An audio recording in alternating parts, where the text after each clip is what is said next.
Hello mga friend. Samahan niyo po ako na gagawa ng fried rice with veggies. Ayan, around 2 tablespoons of oil.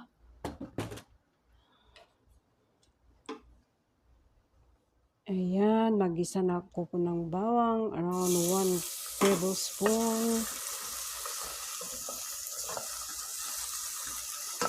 Ayan po siya. And then, garlic powder.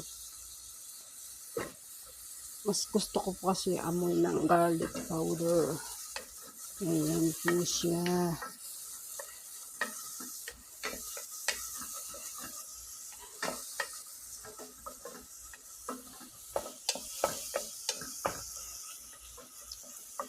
Ayan, masarap po siyang lagyan na. Kung gusto niyo po, lagyan niyo po